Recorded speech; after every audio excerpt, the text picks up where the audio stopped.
जहाँ सर आपने अपनी नमस्कार। हाँ, नमस्कार। नमस्कार। साहित्य साधना में, साहित्य सृजन में और साहित्य सेवा में जी।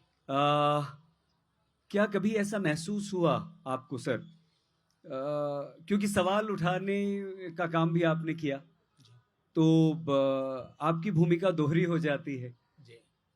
क्या आपको महसूस हुआ सर कि ये जो प्रश्न हैं, क्षेत्रीय प्रश्न हैं, जी।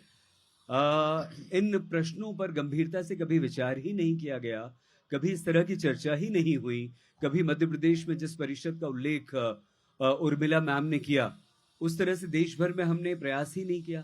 हम सिर्फ हमारी सभ्यता, संस्कृति को नाच गाने, क्षमा के साथ माफ कीजिएगा मेरी बात मैम अगर जरा से भी बुरी लगे, तो जहाँ सर हम उसी तक सीमित करते रहे और हरनोट सर ने का जो दर्द है वो शायद कभी बाहर नहीं आ पाया हो सर। पहले तो आपके इस मंच को, इस आयोजन को मैं नमस्कार करता हूं। सर आप तीनों के यहाँ आने से हमारे इस मंच की शोभा बढ़ी है और हम आप तीनों के बहुत आभारी हैं शुक्रिया, कि शुक्रिया। आप जैसे वरिष्ठ साहित्यकार यहाँ पर आए और आपने इस मंच की गरिमा को बढ़ाया। देखिए, सबसे बड़ी बात जो अभी उर्मिला मैम ने कही, फिर विस्तार दिया हमारे हरनोट भाई साहब ने, मैं अल्बर्ट आइंस्टाइन को कोट करना चाहूंगा। उन्होंने कहा था कि अगर संसार से, इस सृष्टि से मधुमक्खियां समाप्त हो जाए तो 4 महीने के अंदर में मनुष्य का अस्तित्व धरती पर नहीं रहेगा। मेरा मानना है, इसका उदाहरण इसलिए मैं दे रहा हूं कि अगर क्षेत्रीय भाषाएं, लोक बोलियां, जिसका जिक्र अभी आदिवासी जनजाति की बोलियों, भाषाओं को लेकर आदरणीय उर्मिला जी ने की, हमारे हरनोट भाई साहब ने की, तो मैं ये मानता हूं कि क्षेत्रीय भाषाओं का अस्तित्व अगर लुप्त होगा, वो मधुमक्खियां हैं, वह अगर लुप्त हो जाएंगी, साहित्य लुप्त हो जाएगा, संसार का साहित्य लुप्त हो जाएगा। इसलिए मैं ये सोचता हूं उर्मिला जी, हरनोट भाई साहब और आप सब, हम सब सोचें कि ये जो क्षेत्रीय भाषाएं हैं, ये जो क्षेत्रीय सवाल और मुद्दे हैं, वो क्या है? वो धूल में लिपटे हुए झिलमिल तारे हैं। वो दिखते हैं धूसर, और वो कहते हैं कि हमको साहित्य के आकाश में टांक दो, हम सितारों की तरह झिलमिलाएंगे। मैं आपसे कहना चाहता हूं, मैं बिहार से हूं और आप सब ने रेणु जी का साहित्य पढ़ा होगा, फणीश्वर नाथ रेणु का। बाबा नागार्जुन की रचनाएं, उपन्यास से लेकर कविताएं तक आपने पढ़ी हैं। राजकमल चौधरी जी की कृतियां पढ़ी हैं, कविता से लेकर के मछली मरी हुई जैसे क्लासिक नॉवल। मैं उसमें देखता हूं, उसको जब गहनता से आप पढ़ेंगे, ये तीनों मिथिला क्षेत्र से हैं। ठीक है सर। और रेणु जी मैथिली भाषी क्षेत्र से हैं, पूर्णिया से। नागार्जुन साक्षात मिथिलांचल से हैं, मधुबनी के तरौनी से। राजकमल जी भी मिथिलांचल से हैं। वह उस लेखक का परिवेश कहीं ना कहीं झांक जाता है, जिस मिट्टी से वो आया है वो झांकता है।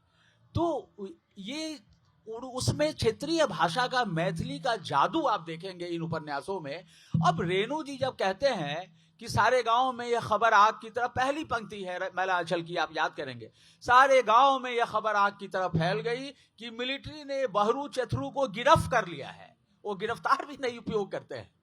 तो ऐसा है कि मिलिट्री आकर के लोबिन लाल के कुएं की बाल्टी खोल कर ले गए हैं और बहरू चथरू को गिरफ्तार कर लिया है। सारे गांव में खबर फैल गई है। तो मैं ये कहना चाहता हूं कि जैसे किसी प्रूफ रीडर को अगर दिया जाए, या ऐसा एक बार ऐसी दुर्घटना हुई भी कि रेणु जी कि इस वाक्य को उसने गिरफ्तार कर लिख दिया, गिरफ्त नहीं लिखा, तो उस उपन्यास की जो शोभा है वो नष्ट हो गई। तो रेणु जी ने कहा कि अरे गिरफ्तार क्यों लिख दिया? बहुत सुंदर, बिल्कुल। उसे गिरफ्त ही रहने में मजा है। मैंने मिथिला की बात की कि रेणु, नागार्जुन, राजकमल चौधरी एवं दिनकर जी सिमरिया के थे, मैथिली स्पीकिंग एरिया है, उसकी आभा आती है। चंद्रशेखर जी को जब भी मैंने अंग्रेजी में भाषण करते सुना तो लगता था एक भोजपुरिया बोल रहा है।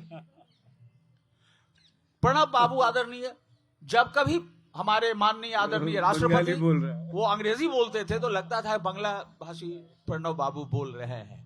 तो उस मिट्टी की जो खुशबू और आभा है मेरे भाई, वो तो आ जाती है। तो मैं ये कहना चाहता हूं कि जैसे क्षेत्रीय भाषाओं का जो दर्द है, क्षेत्रीयता का जो दर्द है, माइग्रेशन का मुद्दा लीजिए। मेरा उपन्यास मैक्लस्कीगंज, जो झारखंड इलाके में वो गांव बसा हुआ है, दुनिया का इकलौता गांव है मैक्लस्कीगंज, उसमें जो आदिवासी मजदूर पलायन करते हैं, तो एक लोकगीत उसमें मैंने दर्ज किया है। कहाँ जाई छिला, कहाँ जाई छिला, असम जाई छिला, दिल्ली जाई छिला, की रे अंबा मंजर कहियो घुरबे की ना। वो आम के मंजर, असम जा रहे हो, दिल्ली जा रहे हो, वो आम के मंजर कभी लौटोगे कि नहीं, कभी लौटोगे कि नहीं। अब आप सोचिए कि क्या बिंब है उसमें, वो आम के मंजर। मेरा पूरा शरीर रोमांचित हो रहा है। कहता है वो आम के मंजर, क्या दुलार है। वो ये भी जानता है कि शायद ही ये लौट पाएगा, ये जो बंदा जा रहा है ये शायद ही लौट पाएगा। आप मॉरिशस की मिट्टी का सवाल लीजिए। मॉरिशस में जो गिरमिटिया मजदूर गए भोजपुरी क्षेत्र से, वो आज भी जब बिहार, उत्तर प्रदेश आदि अंचलों से जहां जहां से वो गए थे, सर शिव सागर रामगुलाम जो राष्ट्रपिता है मॉरिशस के, वो बिहार के भोजपुर से गए थे। उनके लड़के डॉक्टर नवीन रामगुलाम, वो भी प्रधानमंत्री बने, और डॉक्टर साहब रामगुलाम तो खैर प्रधानमंत्री, राष्ट्रपति सब बने। अब वहां के लोग जब मिलेंगे तो वो कहेंगे कि भाई हमारे उस अंचल का क्या हालचाल है। तो उन क्षेत्रों को लेकर के जहां से माइग्रेशन हुआ है, दरअसल उनके साथ बहुत सारी परेशानियां रही हैं। आर्थिक संकट, जैसा कि आपने खुद इंट्रोडक्शन में कहा है, आर्थिक संकट की वजह से वो माइग्रेशन है। और लेकिन वो मिट्टी याद आती है, उनके दर्द याद आते हैं, उनको झोपड़ी सी याद आती है। तो ये कहना मैं यही चाहूंगा कि क्षेत्रीय भाषाओं के दम पर ही हिंदी साहित्य टिका हुआ है और हम सब कम्युनिकेट कर पाते हैं उस तरह से। अब किसी भी अब हमारे भाई हरनोद भाई साहब हैं, अब ये हिमाचल के जीवन की, पहाड़ के जीवन का दर्द लिख रहे हैं। उसमें बहुत सारे ऐसे शब्द हैं जो आएंगे आपको, कि जिसमें कि वो एक शब्द जो है ना, वो बहुत बड़ा घड़ा है जिसमें सारे भाव भरे पड़े हैं।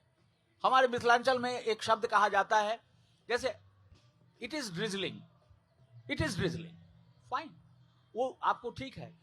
हिंदी में कहें बूंदा बांदी हो रही है, हमारे मिथिला में इसको कहा जाता है झीसी हो रही है, झीसी पड़ रही है। झीसी पड़ रही, इतना सूक्ष्म वो जो बारिश होती है, वो जब लोग कहेंगे अरे कहाँ है, हमने भाई बारिश हो रही है, अरे झीसी ही तो पड़ रही है, आ जाइए। मतलब आप बहुत नहीं भीगेंगे लेकिन भीगेंगे। तो साहित्य जो झीसी बरसाती है ना, आप भीगेंगे लेकिन परेशान आपको वो नहीं करेगा, आपको भीगता रहेगा अंदर तक। तो बहुत सारे ऐसे शब्द हैं मित्र, जिसको लेकर के जब हम हिंदी में, क्योंकि हिंदी की नैया बहुत बड़ी है। और मैंने एक प्रयोग छोटा सा किया, मैं इस राउंड में, मैं आखिरी बात कह रहा हूं, हिंदी वालों को मैं हमेशा हर जगह कहता हूं कि ज्यादा बोलने की बीमारी होती है, मैं भी बोल रहा हूं। एनीवे, तो अंग्रेजी वाले बहुत कम बोलेंगे, एडिटेड बोलेंगे, हिंदी वाले बहकते हैं। खैर, कहानी इधर कहानी, हमारी मनीषा जी इतनी कहानियां लिखती हैं, उपन्यास वगैरह, रंजन भाई हैं। तो मतलब ये है कि ये जो हिंदी की नैया बहुत बड़ी है। आजा मेरी गाड़ी में बैठ जा, कहीं जगह नहीं मिल रही है हिंदी में, आ जाओ सवार हो जाओ, हम ले चलेंगे तुमको अपनी नाव पर, हम तुमको अपनी नाव पर ले चलेंगे, कोई घबराने की बात नहीं, नैया पार करेंगे तुम्हारी और इज्जत से करेंगे। तो एक प्रयोग मैंने किया जो मैं कि एक समस्या होती है जो मनीषा जी भी समझती हैं इस बात को, कि रेणु जी जैसे महान लेखक, उन्होंने मैलांचल लिखा, बहुत चर्चित रहा, उर्मिला जी आप सब उसकी बहुत प्रशंसक हैं। लेकिन जब पढ़ती परिकथा की रचना उन्होंने की अपने दूसरे उपन्यास की, बेशक वह उपन्यास बहुत अच्छा है, लेकिन वह बहुत चल नहीं पाया, मतलब मैलांचल की ऊंचाई नहीं छू सका। वो पैरेलल हो सकता था तो वो दम था उसमें, लेकिन क्यों? क्योंकि एक ही पूर्णिया अंचल की कथा को उठाकर उन्होंने पढ़ती परिकथा भी लिखी और मैलांचल भी लिखा। तो लोगों ने कहा ये रिपीट है, ये रिपीट है। तो मुझे मेरे मन में एक भावना आई, मैं एक बहुत छोटा सा जीव हूं भैया, मैंने सोचा कि हम क्यों नहीं स्थल परिवर्तन करें। ग्रेट अंग्रेजी उपन्यासकार राजा राव कहते हैं स्थल पुराण, उन्होंने जब कंठापुर लिखा है तो उनकी भूमिका में देखिएगा, स्थल जब बदलिएगा तो आपको नई भाषा मिलेगी, नया शब्द मिलेगा, है ना, नए पात्र मिलेंगे और नई भंगिमा मिलेगी। जैसे हम जब कहीं जाते हैं तो मेरा कुछ मेरे फिक्स फार्मूले हैं। मैंने गोवा पे उपन्यास लिखा, मैंने जगह छोड़ी, मैंने कहा मैक्लसीगंज झारखंड, गया असुर संधान मेरा उपन्यास बिहार पर है, गया बोध गया के जीवन पर।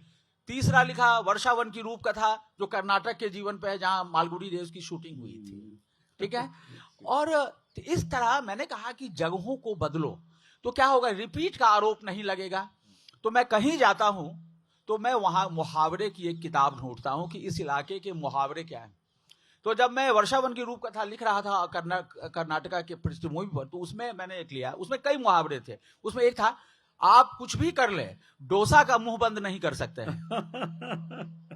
क्या वाह वाह वाह, है ना। तो सच में अब तो खैर डोसा अखिल भारतीय व्यंजन हो गया है, बल्कि विश्व स्तर का व्यंजन हो गया है, कहाँ नहीं मिलता है। तो अब ये कह के एक मुहावरे में आप बहुत सी बात कह जाते हैं। अच्छा, भोजन भी आता है उसमें। तो मैं ये कह रहा था, जैसे हम लोगों की तरफ में है चूड़ा के गवाही दही, भोजन भी उसमें शामिल है, संगीत भी शामिल है,